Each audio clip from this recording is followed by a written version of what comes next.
Greetings, everyone. I'd like to take a moment and talk to you a little bit about my commentary on the book of Daniel. We're going to look particularly at chapter 11 for the moment. Chapter 11 contains many prophecies, some of them fairly immediate to Daniel and some off in the future. There is a lot of confusion among the churches today about what some of these prophecies mean. Now, that wasn't the case during the Reformation and the earlier church. They understood these prophecies in light of things that would occur historically.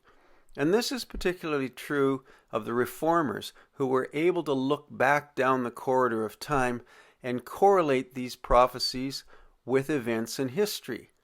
And this is called the historicist interpretation.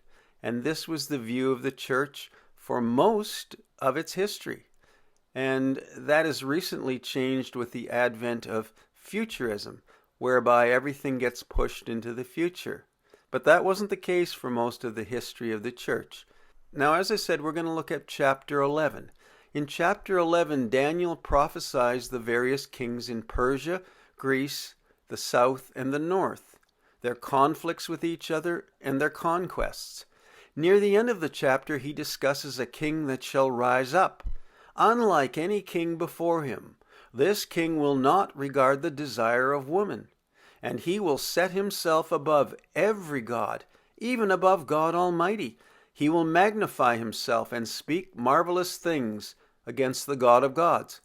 But he will come to an end, and no one will come to his aid.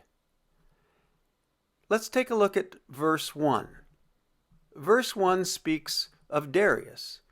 Also, I, in the first year of Darius the Mede, even I stood to confirm and to strengthen him. This verse appears to reference the angel in Daniel chapter 11, verses 16 through 18. The same angel strengthens Darius the Mede. Verse 2 speaks of a number of kings, including Xerxes. And that verse says, "And now will I show thee the truth. Behold, there shall stand up yet 3 kings in Persia, and the 4th shall be far richer than they all. And by his strength through his riches he shall stir up all against the realm of Greece." And so these 4 kings were Cambyses, Smerdis, Darius Hystaspes, and Xerxes. After Darius rose up Cyrus's son Cambyses, then Smerdis, then Darius Hystaspes.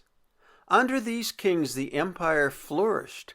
After them the empire began to crumble, and they were instrumental in the resettlement and rebuilding of Jerusalem. But there was a 4th king who became wealthier than the previous 3, standing upon their conquests, and thereby increasing his wealth. His name was Xerxes. History records that because of his great wealth, Xerxes was able to muster an army exceeding 5 million men and march on Greece, where he did much damage, but was later defeated. Verse 3, again chapter 11, speaks of Alexander the Great. It reads, "And a mighty king shall stand up, that shall rule with great dominion, and do according to his will." After Xerxes of Persia, Alexander the Great, a mighty Greek king, rose up to conquer the known world. This is the goat with a notable horn between his eyes, mentioned in Daniel chapter 8, verse 5. He did as he pleased, and no one could stand in his way. Verse 4 discusses Alexander's kingdom divided. After Alexander had reached the pinnacle of his success, he fell ill, perhaps dying of an ailment or having been poisoned. Though he had 2 sons, neither inherited the kingdom, but it was divided amongst his generals. Thus the expression "divided toward the 4 winds of heaven." And that's cited as such in verse 4. "And when he shall stand up, his kingdom shall be broken, and shall be divided toward the 4 winds of heaven, and not to his posterity." So you see, not to his sons. And this describes Alexander the Great. Then comes verse 5, the prophecy of Ptolemy.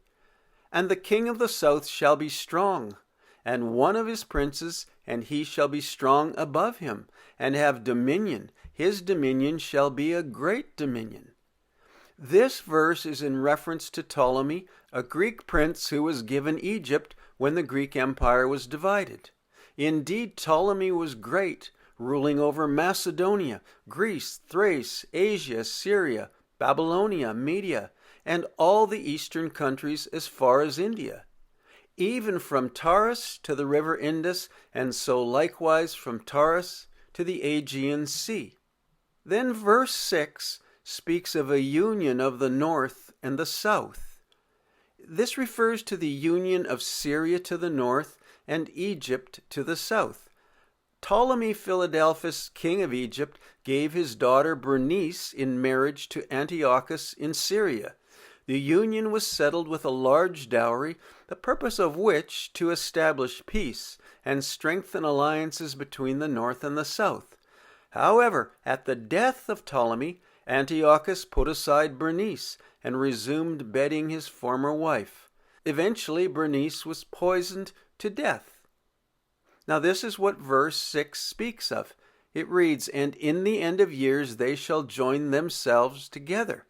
For the king's daughter of the south shall come to the king of the north to make an agreement. But she shall not retain the power of the army, neither shall he stand nor his army. But she shall be given up, and they that brought her, and he that begat her, and he that strengthened her in these times." And so this is referring to this union between Egypt and Syria. Now verse number 7 talks about the branch, which is Ptolemy Euergetes, and that is not the same as Ptolemy Philadelphus.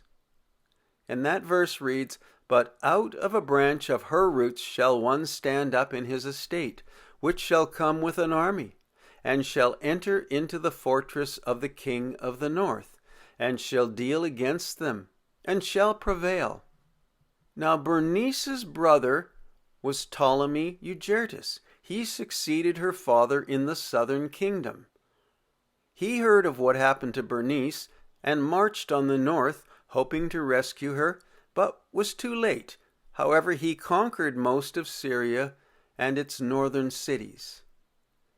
Now this is just a bit of an idea of what you can encounter in my commentary on Daniel, looking specifically at chapter 11. Now there are many other things that I discuss, and some of these include prophecies, numerical prophecies, that I think for most people are highly confusing and very speculative for the most part. And I get into those and discuss them and how they are historically relevant to the development of the church and the four empires. God bless. Thank you for listening. Now, if you want this book, you can get it at thebookpatch.com. I'll leave the link below. God bless. Once again, thanks for listening.